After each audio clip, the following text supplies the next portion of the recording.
کیا تو یوناف سے اللسان شہر میں اپنی شکستوں کا بدلہ نہ لے گا؟ عارف کے چہرے پر غصے، انتقام اور قہر کی لہریں بکھر گئی اور اس نے ایک جواں عزم سے کہا، اے آقا، یوناف سے میں اس شکستوں کا حساب ضرور لوں گا۔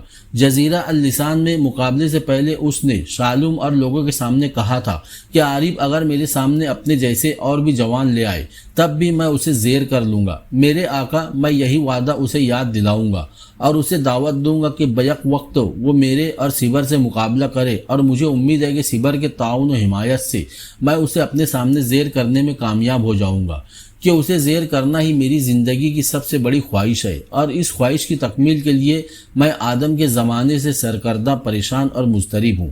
شیطان نے اسے سمجھانے کے انداز میں کہا، اے عارف، اس بار سیبر تمہارے ساتھ مل کر یوناف کا مقابلہ نہ کرے گا، اس لیے کہ اسے مصر کے مغربی صحراؤں کے اندر گزشتہ دنوں یوناف نے اپنے خنجر کی نوک میں اسیر کر لیا تھا، اور پھر ایک ہولناک عمل کے ذریعے اس نے لگاتار 3 دن تک سیبر کو آگ میں ڈال کر ناقابل برداشت و اذیت دی تھی۔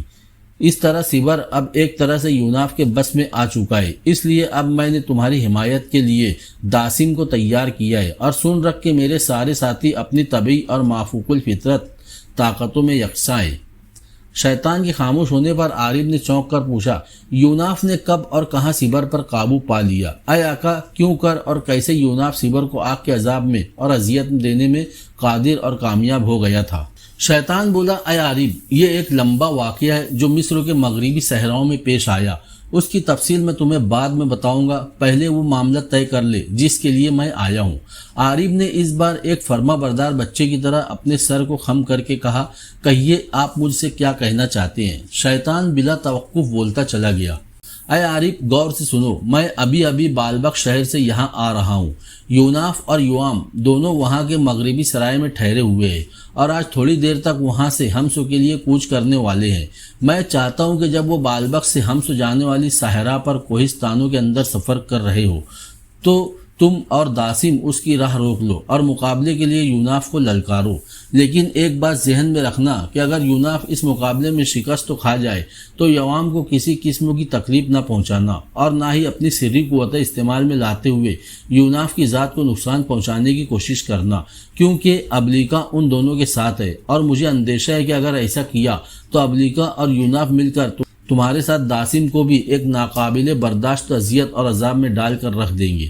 عارف نے انتہائی بے بسی اور لاچارگی سے شیطان کی طرف دیکھ کر پوچھا، اے آقا، اگر ہم ایسا کر ہی لے تو کیا اس موقع پر آپ ابلیکا اور یوناف کے خلاف ہماری مدد کو نہ آئیں گے؟ شیطان نے مایوسی سے کہا، میرے عزیزو، ایسا ہرگز نہ کرنا، ورنہ میں تمہاری مدد کو نہ پہنچوں گا، اس لیے کہ ابلیکا پہلے ہی میرے خلاف اسے ایک برتن میں مقید کر دینے کی وجہ سے انتقامی جذبہ رکھتی ہے، اور تمہاری مدد کرنے کی خاطر اگر میں بھی اس کے سامنے آیا تو وہ ضرور مجھے کسی کرب میں مبتلا کرنے کی کوشش کرے گی۔ اور یہ بھی سن رکھو کہ ابلیکا لا انتہا قوتوں کی مالک ہے، جو تمہیں ہی نہیں مجھے بھی نقصان پہنچانے کی طاقت رکھتی ہے، لہٰذا میں تمہیں مشورہ دوں گا کہ یوناف کو تم اور داسم اپنی طبعی قوتوں کے بل بوتے پر زیر کرنے کی کوشش کرنا، اور کسی بھی صورت خواہ تم دونوں ہار ہی کیوں نہ رہے ہو، اپنی سری قوتوں کو حرکت میں نہ لانا، ورنہ تم لوگ نقصان اٹھاؤ گے۔ عارف چند ثانیے گردن جھکائے سوچتا رہا، پھر نگاہ اٹھا کر اس نے شیطان کی طرف دیکھا اور پوچھا، اے آقا، ہمیں کب یہاں سے روانہ ہونا ہے اور کس جگہ یوناف کا راستہ روک کر اسے مقابلے کی دعوت دینی ہے؟ شیطان نے بلا توقف کہا، اے میرے عزیزو، میرا خیال ہے کہ تم ابھی اور اسی وقت تو یہاں سے کوچ کرو اور بالبک سے 5 کوس دور اس صحرا پر اس کی راہ روکو جو ہمسو کی طرف جاتی ہے، اور وہاں سے یہ صحرا اونچے اور بلند و کوہستانی سلسلے میں سے ہو کر گزرتی ہے۔ وہاں اکثر لوگ کارواں کے ساتھ سفر کرتے ہیں، کیونکہ اکا دکا مسافروں کو راہزن لوٹ لیتے ہیں، اس لیے جب تم یوناف کو روکو گے تو میرا خیال ہے کہ وہ صحرا سنسان پڑی ہوگی، اور اس خاموش ماحول میں تم دونوں یوناف کے ساتھ بخوبی قوت آزمائی اور زور آزمائی کر سکو گے۔ عارف نے پھر آز بھری آواز میں پوچھا، اے آقا، آپ یہاں سے اب کہاں جائیں گے؟ کیا آپ بھی ہمارے ساتھ اس صحرا پر نہ چلیں گے؟ آپ کی موجودگی ہی ہمارے لیے بے حد تقویت اور حوصلے کا باعث ہوگی۔ شیطان نے مسکرا کر کہا، اے عارف، میرے عزیز، میں بھی ابھی تمہارے ساتھ اس صحرا کی طرف روانہ ہوں گا، لیکن میں اور میرے ساتھی اوٹ میں رہ کر مقابلے کا لطف اٹھائیں گے۔ ہاں تم لوگ آپس میں فیصلہ کر لو کہ بیوسا اور نبیتا تمہارے ساتھ جائے گی یا نہیں۔ عارف کے بولنے سے قبل ہی بیوسا نے جواب دیا، جب وہاں کسی کے خلاف سری قوتوں کا استعمال ہی نہ ہوگا تو پھر ہم دونوں کے جانے کا کیا فائدہ؟ نبیتا نے فوراً کہا، نہیں بیوسا، ہم دونوں بھی جائیں گی اور دیکھیں گی کہ عارف اور داسم کس طرح یوناف کو زیر کرتے ہیں۔ نبیتا کی دلیل کے جواب میں بیوسا نے فیصلہ کن انداز میں کہا، ہاں میں اور نبیتا بھی جائیں گی۔ وہ سب کمرے سے باہر آئے اور اپنی سری قوتوں کو حرکت میں لاتے ہوئے بال دیوتا کے محبت سے غائب ہو گئے۔ تھوڑی دیر بعد وہ سب لوگ بالبک سے 5 میل دور ہمسو کی طرف جانے والی شاہراہ پر نمودار ہوئے، جو اس وقت تو سنسان پڑی تھی۔ وہ سب ایک بہت بڑی چٹان کی اوٹ میں ہو گئے جو قدرے بلندی پر تھی اور وہاں سے وہ شاہراہ کو صاف طور پر دیکھ سکتے تھے۔ تھوڑی دیر بعد شیطان چونکا اور عارف سے بولا، اے عارف، یوناف اور یوام شاہراہ پر ہمارے نزدیک ہی ہے۔ میں سمجھتا ہوں اس چٹان پر کھڑے ہو کر تم ان دونوں کو اپنے گھوڑوں پر سوار اس طرف آتے دیکھ سکو گے۔ عارف فوراً چٹان کی اوٹ سے نکل کر اوپر چڑھا، پھر چلا کر بولا، اے آقا، آپ نے ٹھیک کہا، 2 سوار اسی طرف آ رہے ہیں جو یقیناً یوناف اور یوام ہی ہوں گی۔ شیطان نے رازداری سے کہا، اب تم اور داسم دونوں یوناف کا راستہ روکنے کے لیے شاہراہ پر چلے جاؤ۔ یوناف اور یوام اپنے گھوڑوں کو شاہراہ کے بائیں طرف کنارے پر لے گئے۔ وہاں جا کر یوناف اپنے گھوڑوں سے ایک پرجوش زکن کے ساتھ کود گیا، جبکہ یوام گھوڑے پر ہی بیٹھی رہی اور اس نے ہاتھ بڑھا کر یوناف کے گھوڑے کی باگ بھی پکڑ لی۔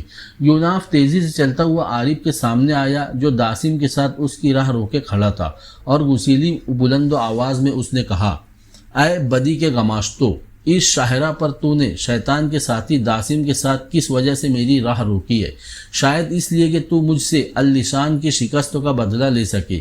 اے عارف، سن رکھ کہ مجھے تمہارے سب عزائم کا علم ہے، اور میں یہ بھی خبر رکھتا ہوں کہ اس بلند و چٹان کی اوٹ میں شیطان، اس کے ساتھی اور بیوسا اور نبیتا بھی موجود ہے۔ اور اب تم اور داسم اپنے ذہن میں یہ بات ڈال لو کہ اگر تم نے یا تمہارے ساتھیوں میں سے کسی نے اس وقت میرے اور یوام کے خلاف کوئی شیطانی یا سری قوت استعمال کرنے کی کوشش کی تو قسم ہے مجھے اپنے رب کی، جو انسانوں کا پیدا کرنے، مارنے اور پھر زندہ کرنے پر قادر ہے، میں تم سب کی وہ حالت کر دوں گا جو تم سب کے لیے بے حد اذیت دہ ہوگی۔ یوناف کے خاموش ہونے پر عارف نے نرمی سے کہا، اے یوناف، میں تسلیم کرتا ہوں کہ طاقت اور قوت میں تو مجھ سے بڑھ کر ہے، لیکن اللسان میں تم نے یہ دعویٰ کیا تھا کہ اگر میں اپنے جیسا اور جوان بھی تیرے مقابلے پر لے آؤں تو تم اسے بھی زیر کر لو گے۔ سو اے یوناف، میں تمہارے اس دعوے کی کلئی کھولنے کے لیے یہاں آیا ہوں اور تمہارا راستہ روکے کھڑا ہوں۔ میری مدد یہاں صرف داسم کرے گا، اور ہم تمہیں یقین دلاتے ہیں، بلکہ اس رب کی قسم کھا کر کہتے ہیں جو سب کا خالق ہے، کہ ہم تمہارے ساتھ اپنی طبعی اور فطری قوت کو استعمال کرتے ہوئے مقابلہ کریں گے۔ اے یوناف، مجھے امید ہے کہ ہم دونوں تمہیں اس ویرانے میں زیر کر لیں گے، اور یہ بھی کہ یہاں آ کر ہمارا مدعا تمہیں نقصان پہنچانا نہیں ہے، بلکہ میری سب سے بڑی خواہش تمہیں زیر کرنا ہے۔ امید ہے کہ تم میری بات کا اعتبار کرو گے۔ یوناف چند قدم اور آگے بڑھا اور قدر خوش طبعی سے کہا، اے عارف، اگر تم اس قدر خلوص اور نیک نیتی کا اظہار کر رہے ہو تو ان ویرانوں میں تمہارے اور داسم کے ساتھ میں مقابلہ کرنے کو تیار ہوں۔ اور سن رکھو بدی کے گماشتو، مجھے امید ہے کہ میں اپنے رب کی نصرت کے سہارے اس سنسان شہرہ پر تم دونوں کو زیر کر لوں گا۔ اب تم دونوں آگے بڑھو اور مجھ پر وار کرو کہ میں تم پر اپنی قوت اور طاقت ظاہر کر سکوں۔ عارف اور داسم فوراً ہی اسے للکارتی ہوئی نظروں سے دیکھتے ہوئے اس کی طرف بڑھنے لگے۔ یوناف کے قریب آ کر دونوں نے ایک ساتھ اس پر دائیں ہاتھ کی ضرب لگانا چاہی، لیکن یوناف تو مستعد تھا۔ اس نے عارف کی ضربوں کی کوئی پرواہ نہ کی، تاہم داسم کا فضا میں اٹھا ہوا ہاتھ اس نے اپنی گرفتوں میں لے لیا اور دائیں ہاتھ کی ایک زوردار ضرب اس کی پیٹ میں لگائی۔ داسم ہوا میں اچھلا اور درد میں کلبلاتا ہوا دور جا گرا۔ اس دوران عارف یوناف پر ضرب لگانے میں کامیاب ہو چکا تھا اور اس کا مکہ یوناف کے شانے پر پڑا تھا۔ جواب میں یوناف نے جب اپنی آہنی ضرب عارف کے دائیں بازو پر رسید کی تو عارف سسکتا ہوا چند قدم پیچھے ہٹ گیا۔ یوناف اب ان پر پل پڑا اور بے جگری سے ان دونوں کو مارنے لگا۔ وہ دونوں بھی اس پر ضربیں لگانے لگے۔ تھوڑی دیر تک تینوں جم کر لڑتے رہے اور یوں لگتا تھا جیسے کافی دیر تک ان کے درمیان کوئی فیصلہ نہ ہو سکے گا۔ پھر گویا یوناف نے مقابلے کو مختصر کرنے کے لیے اپنا آخری حربہ استعمال کیا اور لگاتار کئی مرتبہ زوردار آواز میں اللہ اکبر کا نعرہ بلند کیا، اور پھر مشینی انداز میں عارف پر ٹوٹ پڑا۔ داسم کو جیسے اس نے نظر انداز کر دیا تھا۔ لگاتار یوناف نے کئی ضربیں عارف کے پیٹ، کندھے، چہرے اور سر پر رسید کی، جن کے جواب میں عارف نڈال ہو کر زمین پر گر پڑا۔ داسم ابھی تک تازہ دم تھا اور یوناف کی پشتوں اور کندھوں پر زوردار ضربیں لگا رہا تھا، لیکن یوناف نے حیرت انگیز قوت برداشت کا مظاہرہ کرتے ہوئے اپنی جگہ پر سے حرکت نہ کی۔ یوناف کی آہنی ضربوں سے نڈال ہو کر جب عارف پتھریلی زمین پر گر پڑا تو یوناف کسی خوفوار درندے کی طرح پلٹا اور داسم پر حملہ آور ہوا۔ اس نے اپنی پہلی زوردار ضرب داسم کے سر پر لگائی تو داسم کو یوں لگا جیسے اس کے سامنے زمین بڑی تیزی سے گھوم رہی ہو۔ یوناف نے اس کی اس کیفیت سے پورا فائدہ اٹھایا اور تیزی سے اس کے سر، چہرے اور گردن پر ضربیں لگائی۔ داسم اپنے دفاع میں کچھ بھی نہ کر سکا اور یوناف نے اسے مار مار کر ادموا کر دیا، یہاں تک کہ وہ بھی لڑکھڑاتا ہوا عارف کے قریب آ گرا۔ یوناف نے اپنے کپڑے اور ہاتھ جھاڑے، پھر اس نے کہا، اے عارف، مجھے زیر کرنا تمہاری زندگی کی سب سے بڑی خواہش تھی، لیکن میں نے تمہاری اس خواہش کو پورا نہیں ہونے دیا۔ میں نے اپنی طبعی قوتوں سے بھی تم دونوں کو زیر کر لیا ہے۔ اب تم دونوں اٹھو اور فراق دلی کا مظاہرہ کرتے ہوئے اپنی شکستوں کو قبول کر کے یہاں سے چلتے بنو۔ عارف اور داسم اٹھ کھڑے ہوئے، پھر عارف نے اپنی گردن کو سہلاتے ہوئے کہا، اے یوناف، ہم تیرے مقابلے میں اپنی شکست تو تسلیم کرتے ہیں۔ اس کے ساتھ ہی دونوں مڑے اور اس چٹان کے پیچھے چلے گئے جہاں شیطان اور اس کے ساتھی کھڑے تھے۔ یوناف وہاں سے ہٹ کر اپنے گھوڑے کے قریب آیا، تب ابلیکا نے اس کی گردن پر لمس دیا اور اس کی مسکراتی ہوئی آواز یوناف کے کانوں میں پڑی، اے یوناف میرے حبیب، اب تم اپنے گھوڑے پر سوار ہو کر یہاں سے کوچ کرو۔ شیطان اپنے سب ساتھیوں سمیت جا چکا ہے، اور اے میرے ہمسفر، میں تمہیں اس فتح پر اور اس کامیابی کی مبارکباد دیتی ہوں۔ یوناف کے لبوں پر مسکراہٹ بکھر گئی، اس کے ساتھ ہی وہ زکن لگا کر گھوڑے پر سوار ہو گیا۔ اسی وقت تو یوام اپنے گھوڑے اس کے قریب لائی اور اس کے شانے کو ہاتھ سے دباتے ہوئے اس نے کہا، اے میری زندگی کے رفیق، مجھے آپ کی ذات پر فخر ہے۔ ان ویرانوں میں آپ نے ان دونوں ابلیسوں کو شکست دے کر ثابت کر دیا ہے کہ آپ ان بدی کی قوتوں کے مقابلے میں ناقابل تسخیر اور زور آور ہے۔ قسم ہے مجھے اپنے پیدا کرنے والے رب کی کہ میں آپ جیسے شوہر پر ہمیشہ فخر کروں گی۔ جواب میں یوناف مسکرانے لگا، پھر ان دونوں نے اپنے گھوڑوں کو ایڑ لگائی اور اپنے سفر پر روانہ ہو گئے۔ ایک روز صبح سورج طلوع ہونے کے ذرا دیر بعد یوناف اور یوام ہمس شہر میں داخل ہوئے۔ انہوں نے دیکھا کہ شہر ایک ندی کے کنارے واقع ہے۔ شہر میں تھوڑا سا آگے جا کر یوناف نے یوام کو مخاطب کرتے ہوئے پوچھا، اے یوام، کیوں نہ اس شہر کے کسی باشندے سے اس شہر کے بارے میں معلومات حاصل کرے؟ جواب میں یوام نے ہلکی مسکراہٹ کے ساتھ کہا، آپ یہ بات نہ کہتے تب بھی میں خود آپ سے یہی بات کہنے والی تھی۔ یوناف نے کہا، اگر یہ معاملہ ہے تو آؤ اس کام کے لیے کسی غریب آدمی کا انتخاب کرتے ہیں۔ جب وہ ہمیں اس شہر کے متعلق تفصیل سے بتائے گا تو ہم اسے انعام کے طور پر چند سنہری سکے دے دیں گے، جس سے اس کا مستقبل آرام و سکون سے گزر جائے گا۔ یوام نے پھر گہری مسکراہٹ سے کہا، ہاں میں اس پر آپ سے مکمل اتفاق کرتی ہوں۔ دونوں میاں بیوی باتیں کرتے ہوئے آگے بڑھے تو ان کی نگاہ راستے کے کنارے دھوپ میں کھڑے ایک ضعیف بھکاری پر پڑی۔ اسے دیکھتے ہی یوناف نے کہا، اے یوام، یہ بوڑھا بھکاری ہمیں اس شہر کے متعلق ضروری اطلاعات فراہم کرنے کے لیے مناسب ہے، بس میں اس سے بات کرتا ہوں۔ یوناف اپنے گھوڑے سے اترا اور اس بوڑھے کو مخاطب کر کے بولا، اے میرے بزرگو، ہم میاں بیوی اس شہر میں اجنبی ہے اور اس شہر کی سیر کرنا چاہتے ہیں، کہ آپ ہمیں اس شہر کے عجائبات اور مقامات سے متعلق کچھ تفصیل بتائیں گے؟ بوڑھے نے خوش طبعی سے کہا، اے نواردو، میں ضرور تمہیں اس شہر کے بارے میں ضروری اطلاعات تم دونوں کو فراہم کروں گا۔ پھر اس نے تفصیل بتاتے ہوئے کہا، سنو، اس شہر میں چند خصوصیات ہیں جو دوسرے شہروں میں نہیں ہے۔ پہلی خصوصیت یہ ہے کہ یہ ارض شام کا سب سے بڑا شہر ہے۔ دوسری یہ کہ اس شہر کے باشندے خوبروئی اور حسن میں مشہور ہے۔ تیسری یہ کہ یہاں شہر کے گرد ایک ایسا طلسم ہے جو سانپ اور بچھو کو اس شہر میں داخل نہیں ہونے دیتا، اور اگر کوئی سانپ یا بچھو شہر کے دروازے سے اندر داخل ہو تو فوراً مر جاتا ہے، اور اس کا سبب یہ ہے کہ اس شہر کے وسط میں واضح گنبد کی چوٹی پر انسانی صورت کا ایک نارنجی بت بحالت سواری رکھا ہے جو ہوا سے ہر طرف گھومتا رہتا ہے۔ گنبد کی دیوار پر ایک پتھر پر بچھو کی مورت بنی ہوئی ہے، اور جس آدمی کو سانپ یا بچھو ڈس لے تو وہ اس پتھر پر کچھ مٹی لگا کر اس مٹی کو ڈسی ہوئی جگہ پر رکھتا ہے اور سانپ یا بچھو کے زہر سے فوراً نجات پا جاتا ہے۔ یہ مٹی دور دور کے ملکوں اور شہروں میں جاتی ہے۔ اگر اس مٹی کا خپرہ